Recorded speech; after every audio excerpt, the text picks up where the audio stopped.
सभी भक्तों से निवेदन है कि चरितावली शुरू होने के पहले आप इस वीडियो को लाइक करके चैनल को सब्सक्राइब कर लीजिए और कमेंट में भक्त महाराज की जय, श्री सीताराम जी महाराज की जय लिखिए। राजा सूर्य सेनमल को ज्ञान प्रदान करना।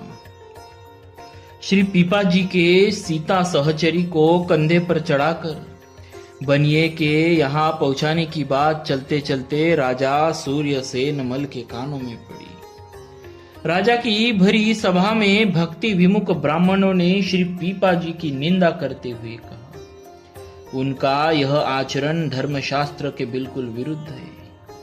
राजा के मन में भी यही आया, इसीलिए गुरुदेव के श्री चरणों में भी उसकी प्रीति घट गई। यह जानकर समर्थ श्री पीपा जी ने उसे समझाने एवं उसके हृदय में भक्ति सुस्थिर करने चले। यह जानकर समस्त श्री पीपा जी उसे समझाने एवं उसके हृदय में भक्ति सुस्थिर करने चले। राजद्वार पर पहुंचकर द्वारपालों के द्वारा अपने आगमन की सूचना भेजी। भीतर से राजा ने कहला भेजा कि इस समय पूजा कर रहे हैं, कुछ देर बाद आएंगे। यह सुनकर श्री पीपा जी ने कहा, राजा बड़ा मूर्ख है, मोची के घर पर बैठकर जूते गाड़ रहा है और कहता है कि मैं सेवा पूजा कर रहा हूँ। राजा ने द्वारपालों के मुख से जब यह बात सुनी तो दौड़कर आया और चरणों में गिर पड़ा। वह आश्चर्यचकित था, वस्तुतः मन से मोची के घर पर पहुंच गया था। उस राजा के महल में एक अत्यंत रूपवती परंतु बंध्या रानी थी। उसमें राजा की विशेष आसक्ति जानकर श्री पीपा जी ने कहा, तुम शीघ्र उस रानी को मेरे पास ले आओ। राजा महल की ओर चला, परंतु उसे बड़ा शौक और संकोच हो रहा था कि मैं रानी को कैसे लाऊं। चलते समय उसके पैर डगमगा रहे थे। रणिवास में घुसते ही उसे भयंकर सिंह दिखाई पड़ा। उसे देखकर राजा डर गया और वहीं खड़ा हो गया। पीछे लौटने में बुराई और आगे जाने का साहस नहीं रहा। फिर वह सिंह गायब हो गया। राजा किसी प्रकार रानी के पास पहुंचा तो उसके पास अभी का जन्मा हुआ एक बालक दिखाई पड़ा। अब राजा की समझ में आया कि गुरुदेव भगवान में कितनी सामर्थ्य है। वही पृथ्वी पर साष्टांग दंडवत प्रणाम करके राजा ने स्तुति की, हे प्रभु, हम आपकी माया को नहीं जान सकते।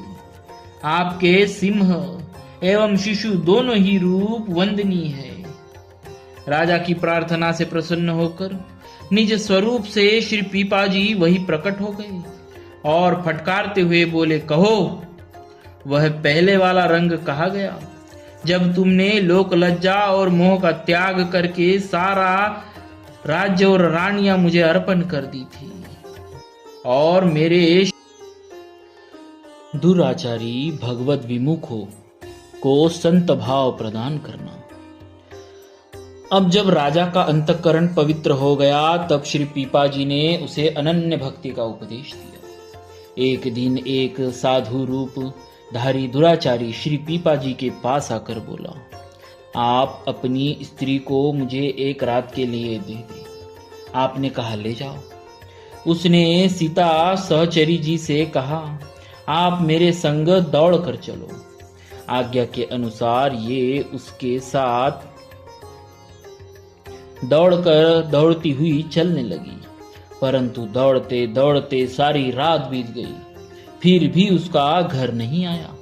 प्रातःकाल हो गया, ये बैठ गई और बोली कि अब मैं आपके साथ एक पग भी नहीं चल सकती हूँ, क्योंकि मेरे स्वामी जी की यह आज्ञा थी कि इनके साथ एक रात रहना। सो वह रात बीत गई। उसने सोचा कि थक गई है, अतः पालकी या गाड़ी ले आओ, उसमें बिठा कर ले चलूं। वह गांव में गया तो घर घर में श्री सीता सहचरी जी के दर्शन हुए। तब उसकी आंखें खुली। वह आकर बोला, माता जी चलो, आपके स्वामी जी के पास पहुंचाए।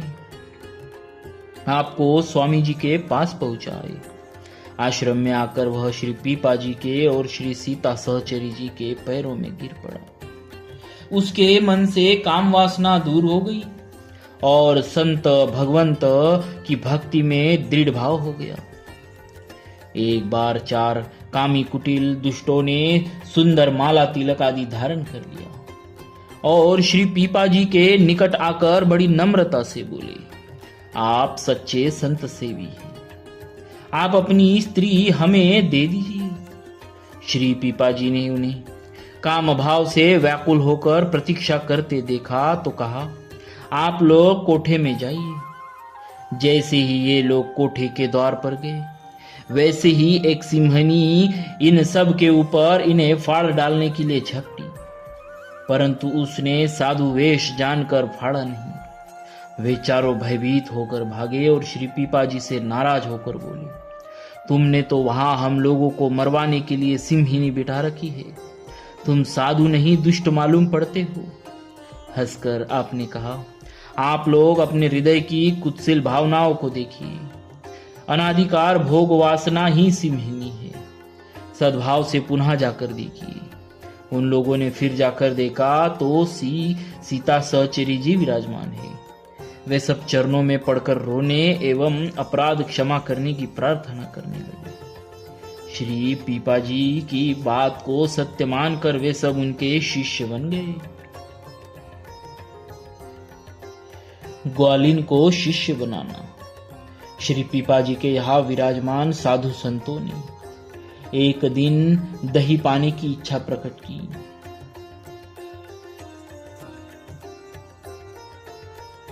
श्री पीपा जी के यहाँ विराजमान साधु संतों ने एक दिन दही पाने की इच्छा प्रकट की कि आज तो श्री रघुनाथ जी का दही भोग आरोगने का मन है।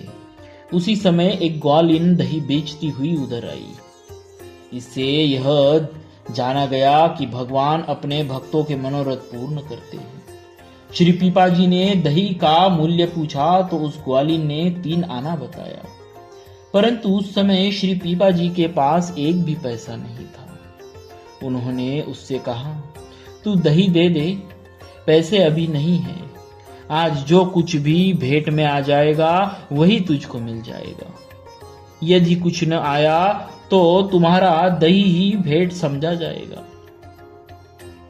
ग्वालिन ने स्वीकार कर लिया। दही का भोग लगा। साधुओं ने शक्कर मिलाकर भोग लगाया और बड़े प्रेम से दही पिया। उसी समय श्री पीपा जी का एक शिष्य आया और उसने एक मोती माला के समेत बहुत सा धन भेंट किया।